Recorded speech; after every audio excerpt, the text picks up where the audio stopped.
বর্তমানে যেখানে চুলের যত্নের কথা আসে সেখানে সর্বপ্রথম নাম থাকে হেয়ার স্পার।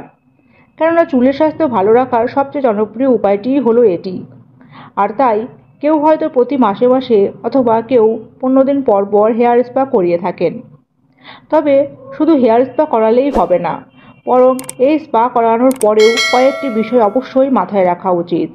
কারণ সেগুলি না করলে চুলের কোনো সুফলতাই আসবে না। আর তাই আজকের ভিডিওটির মাধ্যমে সেই সব বিষয়গুলি তুলে ধরা হলো যেগুলি অবশ্যই জানা দরকার হেয়ার স্পা করানোর পরে। তো চলুন এবারে জেনে নিন সেগুলি কি কি। হেয়ার স্পা করানোর 4 থেকে 5 দিন পর্যন্ত একেবারেই হেয়ার ওয়াশ করা যাবে না, কারণ হেয়ার স্পাতে চুলের ডিপ কন্ডিশনিং করা হয়। এমন পরিস্থিতিতে আপনি যদি চুল ধুয়ে ফেলেন তবে চুলের সমস্ত আর্দ্রতাও চলে যাবে এবং আপনি স্পা করানোর কোনো সুফলই পাবেন না।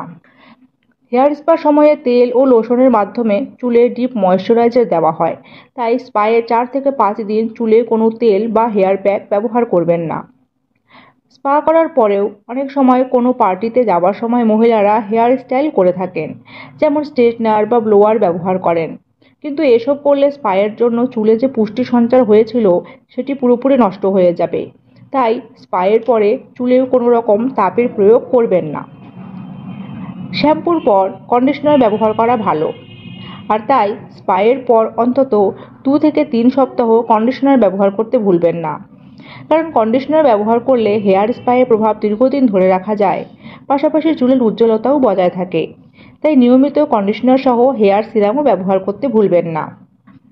হেয়ার স্পা করার 1 সপ্তাহ পর চুল ধোবার সময় সরাসরি চুলে শ্যাম্পু প্রয়োগ করবেন না, কারণ শ্যাম্পু করলে আপনার চুল আবার রুক্ষ ও ক্ষতিগ্রস্ত হতে শুরু করবে। তাই সরাসরি শ্যাম্পুর বদলে শ্যাম্পু না দিয়ে জলের সঙ্গে শ্যাম্পু মিশিয়ে চুলে ব্যবহার করলে চুল আরও বেশি সিল্কি ও চকচকে দেখাবে। স্পা করার পর খোলা বাতাস এবং ধুলোবালি থেকেও চুলকে রক্ষা করা খুবই জরুরি। এই জন্য স্কার্ফ পরে চুল ভালোভাবে ঢেকে রাখতে হবে। এছাড়া স্পা করার পরপরই চুল বাঁধবেন না, কয়েক ঘন্টা খোলা রেখে দিন। প্রয়োজনে আলগা করে বেঁধে নিন। এতে চুলও মসৃণ থাকবে এবং চুলের উজ্জ্বলতাও বজায় থাকবে। আর মাসে একবার করে হেয়ার স্পা করানো খুবই ভালো। আর আপনারা হেয়ার স্পার উপকারিতা এবং ঘরোয়া উপায়ে কিভাবে হেয়ার স্পা করবেন সেই বিষয়ে জানতে চাইলে তার লিঙ্ক আমার ডেসক্রিপশন বক্সে পেয়ে যাবেন। আর ভিডিওটি ভালো লাগলে লাইক করবেন এবং আমার চ্যানেলটিকে সাবস্ক্রাইব করতে ভুলবেন না।